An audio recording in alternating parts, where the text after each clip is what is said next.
Happy Wednesday morning, everybody. As old Herman Munster would say, it's a beautiful day. Trying to rain just a little bit. They're saying just some sprinkles going to roll on by St. Louis. Should be no problem for Tri-City Speedway in Granite City, Illinois on Friday night. And of course, we got Peevely with the World of Outlaws on Friday night with the B mods, and then Saturday with our A mods. So I'll see you this Friday at Tri-City Speedway, Granite City, Illinois, and then of course going to race about 15 minutes down the road here at Peevely, Missouri. Kenny Schrader said there's a new name. It is Federated Auto Parts Raceway Park. Got to put the word park on the end of it. So for all my friends, Herman Schrader comes out today. It's out already. Herman Schrader comes out already. Speaking of Kenny Schrader,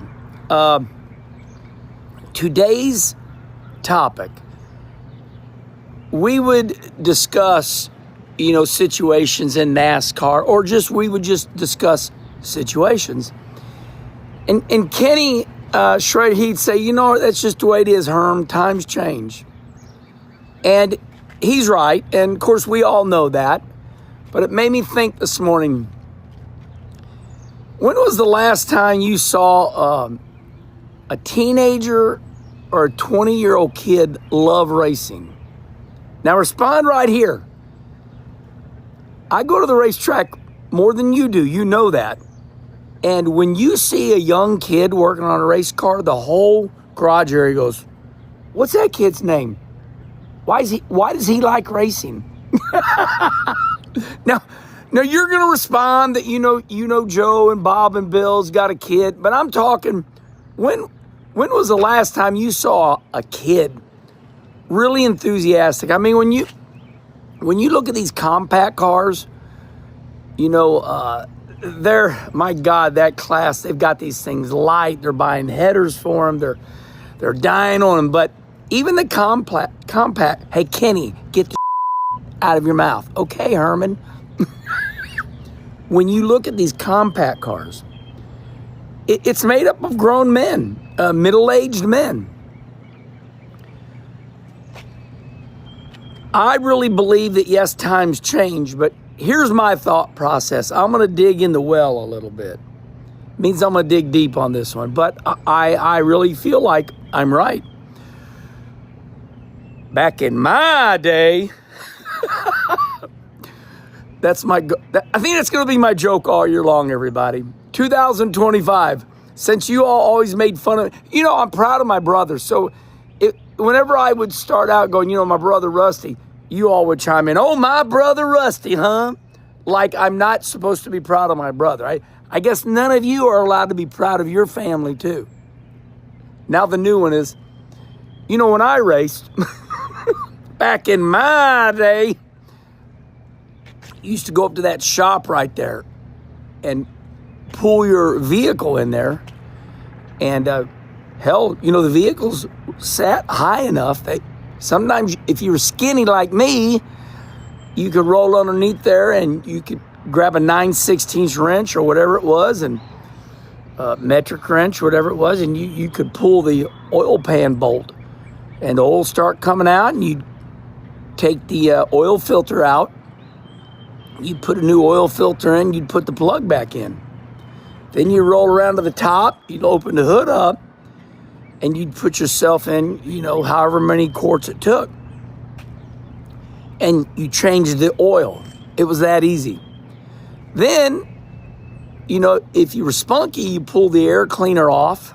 And while the air cleaner was off, you pulled the spark plug wires off, and you put new plugs in. And then you put the plug wires back on, and before you put the air cleaner back on, you put a new air cleaner on it. And my friends, that was called service. You just serviced your vehicle. You did an oil change, put plugs on it. Sometimes you might put a new rotor button, rotor cap, plug wires. And you felt good about yourself. You felt really good about yourself. And that right there, when they quit doing that, that's when we lost the kids. Nowadays, if I need anything done to my car, I can't do it. I got to call my buddy Joe Rudy up at Al's Auto Service. Joe's the real deal. He's a great mechanic. But I'll tell you what, I'll go up to Al's Auto Service. I'll go up to Joe Rudy's place, and he'll lift that baby up. And I'm like this. My jaw's dropped. I'm like, Joe, where did you get those tools? Oh, Herman, he got $500,000 in tools in these toolboxes. I know vehicles that you got to jack up the left front, take the left front tire off because the oil filter's up in the wheel well. One of those, straight sixes or whatever they are, 4 cylinders, excuse me. Once again, I know you know everything, okay? So respond right here. What's some of the goofiest thing you've seen on these cars nowadays?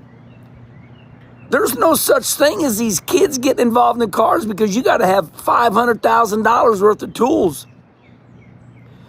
Joe was changing maybe a little fuel filter. I don't know what he was doing, but he had this goofy ass tool. I'm like, what in the hell is that? The car companies have taken the kids right out of these cars. That, my friends, is one reason that kids don't get involved in cars anymore. Hell, look at the NASCAR Cup cars nowadays. If a car blows a motor, if one of those next-gen cars blows a motor, they come in, they take a friggin' computer, plug it in, and they tell you what happened to it. Used to be like, let me get this motor apart and I'll tell you what happened. Now that's a good thing. Another reason that they took the kids right out of these cars is because they started making better oil. I remember Brittany, my daughter, she had a car that it said change the oil every 10,000 miles. It was a BMW. That's another story for another day. But basically, Brittany had no idea what the cost of a vehicle was. I chewed her ass out. I said, you don't deserve anything that expensive. My oldest daughter, Brooke, said, Dad, calm down. Brittany doesn't know that a BMW is an expensive car. It's her initials, Brittany Marie Wallace. I said, oh, okay, I get it. But when we bought that BMW, it said right there, change your oil every 10,000 miles. We love changing our oil every 3,000 miles. Except here's the problem. You don't need to change your oil every 3,000 miles anymore because the oil, like Mobil 1 oil, hell, that stuff would go 10,000 miles all day long. The oil nowadays, we're still bad on our... I know all my buddies around the local area, they're changing their oil in their race car every 4 races. Guys, that's 60 laps. 80. 20, 40, 60, 80. You can run the only reason we change oil on a dirt car is because of all the dust. We're afraid that might get by the air cleaner and get our oil dirty. The only reason we change oil in dirt cars so much is because we're afraid the dust will get through the air cleaner and make our oil dirty. But the viscosity, say it with me, children, viscosity, the oil, the lubeness, the slipperiness, it stays in the oil nowadays. So for all these reasons, kids are out of racing because you cannot work on the passenger car anymore. Now, some of you drifters, you change your wheels, you put your Yokohama tires on, you go out and go, ee! You put some cool headlights on that you can buy at JEGS.com. By the way, if you want to fix your hot rod up, go to JEGS.com. Met a lady last night. I was wearing my JEGS shirt, and she goes, oh, my son just bought a transmission for his 2002 Camaro. I said, oh, I love Camaros. They're awesome. You won't see them around anymore because they got rid of them. So, respond right here. Is that what caused the young kids to get out of racing so much? I know you're going to try to go against me. I get it, because that's your job to go against me. You just don't see kids in the pits anymore. If you see a 24-year-old kid that loves NASCAR, show me.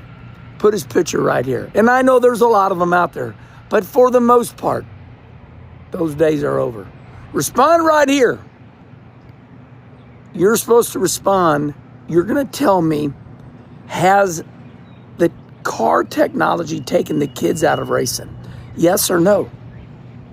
I think so. I just told you my reason. All right, everybody. Have a beautiful Wednesday.